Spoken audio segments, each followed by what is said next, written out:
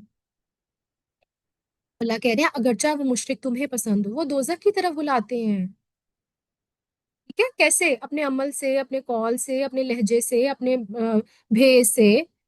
اب ایک انسان آپ کے ساتھ اپوزٹ چل رہا ہے تو آپ بھی اس کے پیچھے ہی پھر چلنے لگ جائیں گے نا، بہت مشکل ہوتا ہے ایمان کو بچانا۔ دوستوں سے تو آپ تھوڑا قطع تعلق کر ہی لیتے ہیں، رشتے داروں سے بھی، لیکن پھر اپنے شوہر سے، آپ اپنی بیوی سے تو نہیں دور رہ سکتے نا، پھر آپ انہی کے راستے پہ چل پڑیں گے۔ وہ دوزخ کی طرف بلاتے ہیں اور اللہ اپنے حکم سے جنت اور بخشش کی طرف بلاتا ہے، اور اپنی آیتیں لوگوں کے لیے بیان کرتا ہے تاکہ وہ نصیحت حاصل کریں۔ یعنی اللہ تعالیٰ کہہ رہے ہیں میں تو ہر بات کھول کھول کر بیان کر رہا ہوں، ایک ایک چیز بتا رہا ہوں۔ ابھی بھی اگر انسان نصیحت نہ پکڑے، اس کے بعد بھی اگر وہ وہی کام کریں تو پھر یہ انسانوں کی غلطی ہے، اللہ کی غلطی نہیں ہے، نعوذ باللہ نعوذ باللہ۔ تو آپ لوگوں کو پتہ چل گیا اب، اس کے بعد اب آپ لوگوں کا کام ہے کہ آپ لوگوں نے اپنے لیے انتخاب کیا کرنا ہے، ٹھیک ہے؟ اب بہت زیادہ دور چینج ہو گیا، اب یہ نہیں رہا کہ ماں باپ زبردستی شادی کر دیں، تو اب جب آپ لوگوں سے پوچھا جائے، آپ لوگوں کو کوئی آپ کی پسند دیکھی جائے تو آپ لوگ یہ ضرور دیکھا کریں، کیونکہ ماں باپ پہ پھر نہیں آئے گا، کیونکہ ماں باپ نہیں اس طرح کرتے کہ وہ کسی کی ایسی شادی کر دیں۔ ہاں اگر کسی کی زبردستی ہو جائے ایسے شخص کے ساتھ، وہ تو پھر اللہ تعالیٰ کا ایک اذن ہے، ہو سکتا ہے اللہ تعالیٰ نے کچھ اور لکھا ہو، آپ کے ذریعے اس بندے کو ہدایت ملنی ہو، لیکن خود ہم نے ایسا انتخاب نہیں کرنا اپنے لیے، ٹھیک ہے؟ نماز کا پوچھنا ہے آپ لوگوں نے، نماز پڑھتا ہے آپ کا بیٹا؟ کتنی نمازیں پڑھتا ہے؟ روزہ رکھتا ہے؟ اتنے لڑکے اتنے لڑکیاں جو روزہ بھی نہیں رکھ رہے ہوتے، اور ان کے لیے ایک بہت نارمل بات ہے کہ ہم روزہ نہیں رکھتے، ہمیں لگتا ہے، تو یہ کوئی بات نہیں ہے، یہ کوئی معافی نہیں ہے۔ اب آپ دیکھیں حیض کے بارے میں سوال آنے لگا، آپ دیکھیں صحابہ کرام کے سوال کیسے ہیں، وہ نہیں سوچ رہے کہ یہ سوال پوچھنے والا ہے کہ نہیں ہے، وہ ہر بات پوچھ رہے ہیں، کیوں پوچھ رہے ہیں؟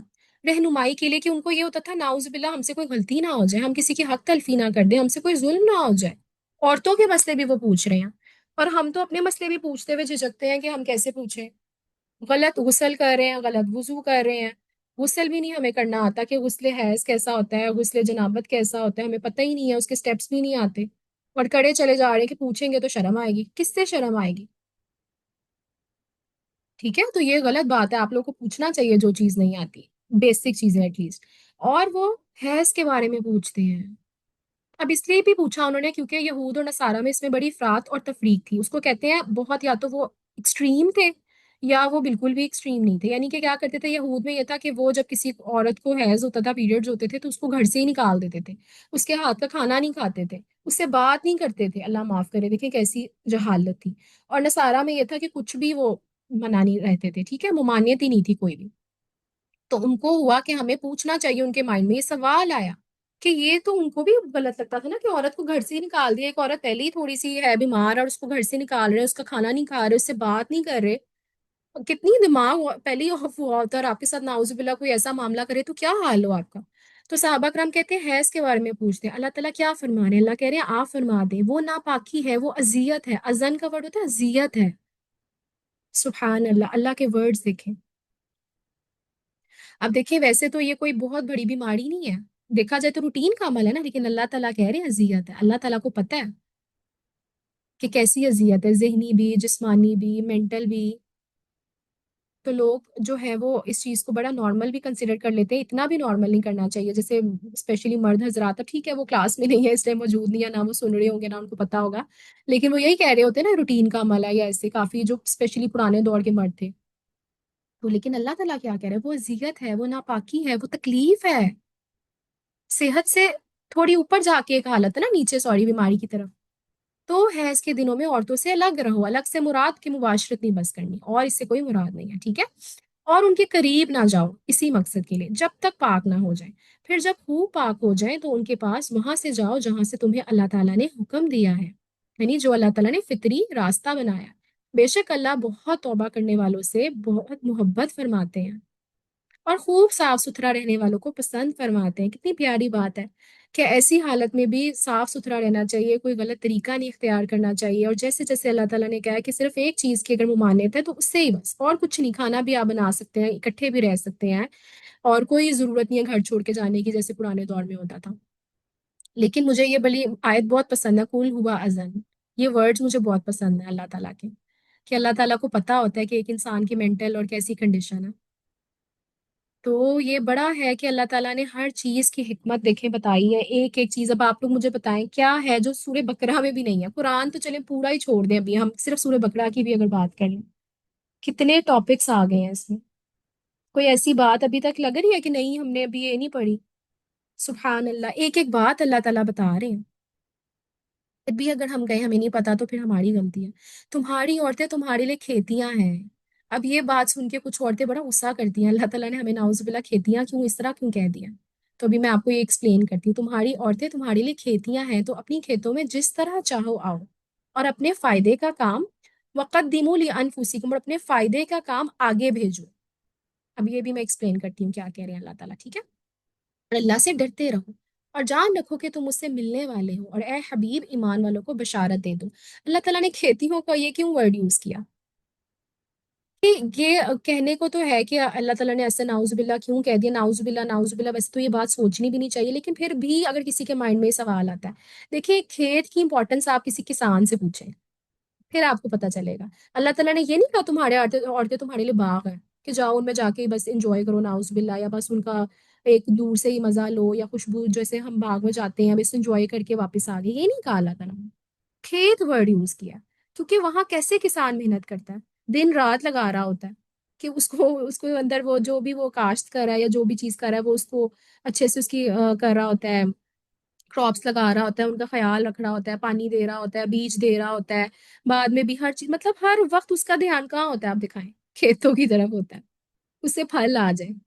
اسی لیے اللہ تعالیٰ نے کہا ہے، اللہ تعالیٰ نا عورتوں کے لیے بہت زیادہ خوبصورت چیزیں یوز کرتے ہیں، ورڈ یوز کرتے ہیں، یہ ہمیں سمجھ نہیں آتی، ہمارا دماغ چھوٹا ہے تو ہمیں پتہ نہیں چلتا۔ اللہ تعالیٰ کہہ رہے ہیں تمہاری عورتیں تمہارے لیے کھیتی ہیں، ان کا خیال رکھنا ہے، یعنی ان کو پیار سے رکھنا ہے، سنبھال کے رکھنا ہے، ان کو توجہ دینی ہے، یہ مقصد ہے اللہ تعالیٰ کا، سبحان اللہ، ٹھیک ہے؟ تو اپنی کھیتوں میں جس طرح چاہو آؤ، ٹھیک ہے، فطری طور پہ، لیکن جہاں جس طرح چاہو آؤ، اور اپنے فائدے کا کام پہلے کرو۔ اس کا مراد ہے اپنے فائدے کے لیے آگے کچھ بھیجو۔ کیا مراد ہے؟ کہ اولاد، یعنی ہسبینڈ وائف کا جو رشتہ ہے خوبصورت پاکیزہ، جس کا مقصد ہے کہ انسان ایک دوسرے سے سکون حاصل کرے، لیکن ایک نیک اولاد کا بھی مقصد ہے، ٹھیک ہے؟ کچھ ہسبینڈ وائف جو ہوتے ہیں وہ، جیسے باہر کے ملکوں میں یہ بہت عام ہے کہ وہ کہتے ہیں ہم بیبی پلان ہی نہیں کرنا چاہتے، ہم بس اپنی زندگی انجوائے کرنا چاہتے ہیں۔ تو یہ چیز غلط ہے، ٹھیک ہے؟ آگے اپنی اولاد، اپنی نسل، کیونکہ اللہ تعالیٰ نے کیوں شوہر اور بیوی کا رشتہ بنایا بتائیں؟ تاکہ نسل انسانی چلے نا، زیادہ سے زیادہ امت محمد صلی اللہ علیہ وآلہ وسلم آگے جائیں، دین کا کام آگے پھیلے، اسی لیے بنایا نا۔ لیکن اگر نسلیں بند ہو جائے، ختم ہو جائے، تو کون دین کا کام کرے گا؟ تو اس لیے اللہ تعالیٰ کہہ رہے ہیں اپنے فائدے کا کام آگے بھیجو، یعنی اولاد، نیک اولاد، اولاد ہو، پھر اس کی تربیت کرو، اس کو دین کے کام میں لگاؤ، پہلے ہی دعائیں مانگو اللہ تعالیٰ مجھے ایسی اولاد دینا جس کو میں آپ کے دین کی خاطر انشاءاللہ لگاؤں، ان کی تربیت کرو تاکہ وہ تمہارے لیے صدقہ جاریہ بن جائے، اور اللہ سے ڈرتے رہو۔ اس رشتے کے بارے میں بھی اللہ کیا کہہ رہے ہیں، یعنی ہسبینڈ وائف کا ریلیشن شپ بھی ایسا ہے کہ ڈر ڈر کے آپ نے رکھنا ہے، یہ نہ ہو کہ آپ اپنی بیوی کا کوئی حق جو ہے وہ حق تلفی کر دیں، یا بیوی کا شوہر کا حق تلفی کر دیں۔ کیوں؟ کیونکہ جان رکھو تم نے ملنا اللہ تعالیٰ سے ہے، اور اے حبیب ایمان والوں کو بشارت دے دو، یعنی جو اللہ تعالیٰ سے ڈرتے ہیں، جو ایک دوسرے کا حق ادا کرتے ہیں، تو پھر ان کے لیے بشارتیں ہیں۔